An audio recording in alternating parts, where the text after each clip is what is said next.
So Nancy, I wanted to ask how important tying business outcomes to advertising efforts across screens. I mean, it's been important for a long time, but what are the imperatives now about having knowing business outcomes? It's critical to tie together business outcomes and marketing efforts, especially in an economic climate like this one. This is truly the only way to show the efficacy of marketing efforts to a CFO and to show that marketing is an investment rather than just a cost center, which in turn obviously is a way to obtain more marketing dollars. And tying the screens together is crucial because it allows a marketer to understand the impact that one channel has on another, the importance of each channel in that path to conversion. And ultimately, again, in an economic climate like this one, to have the ability to dedupe conversion events against the different channels so that only one channel actually gets credit for that outcome. So could you just expand a little bit more on that, on how you are measuring business outcomes and what KPIs have changed? So that's a big question. So we measure outcomes in a number of different ways. We typically break down the way we measure outcomes by goals, by channel, and by funnel.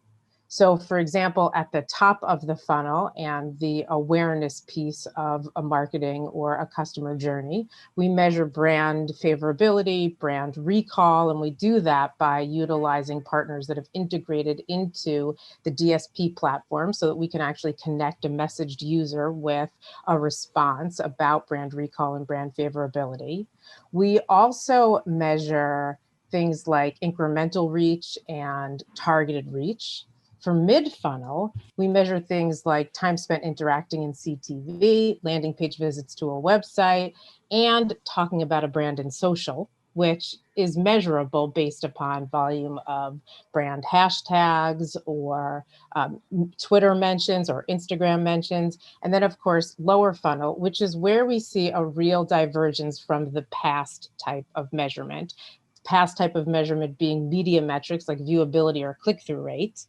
Now we actually look at the number of new and qualified leads delivered into a brand's database, volume of sales or bookings and basket size based upon an objective third party, like a third party ad server, ROAS and iROAS, which is measurable by tying together actually exposed users from log files back to actual transactions. And then other things like cost per in-store sales, measurable by many different parties.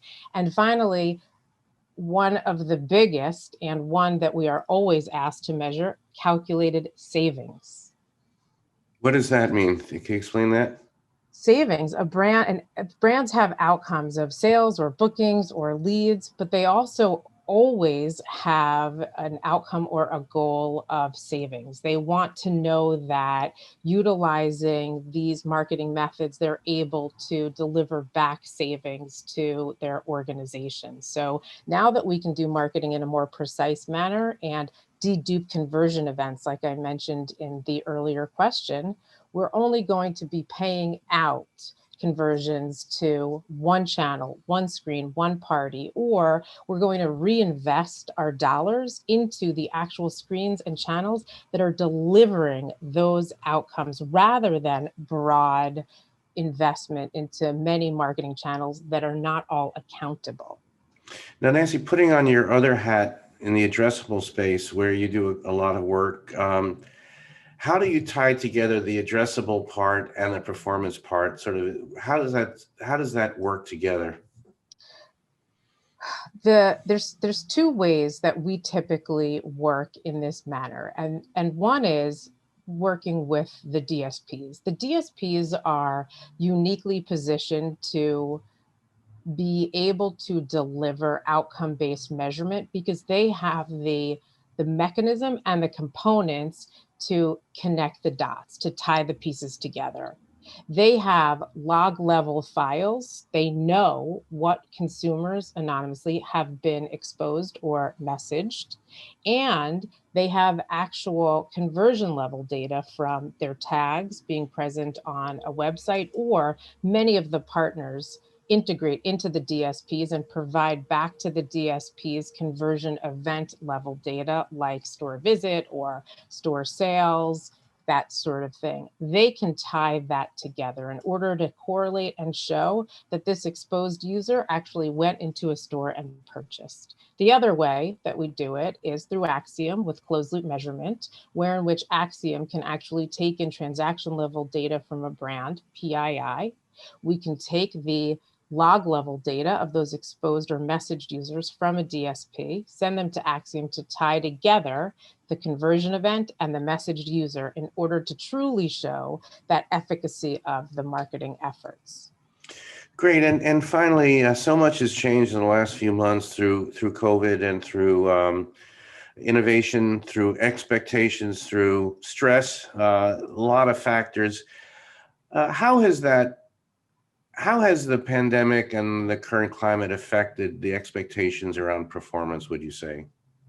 Well, one, there is an expectation that partners are accountable to delivering actual outcomes and conversion events today. So marketing dollars have to be tied to outcomes.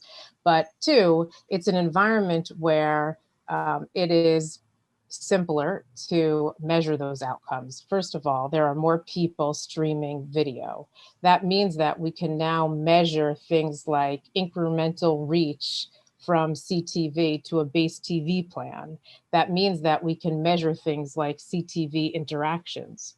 Also, because people are at home and spending money online, like for example, Black Friday and Cyber Monday, when consumers sat at home and purchased, allows us to actually track those advertising messaged users back to those online sales with third-party objective tools like a third-party ad server. So it's made our jobs more accountable and in some ways simpler to measure. There are still things that are missing, but it has made it a better, easier, more accountable process.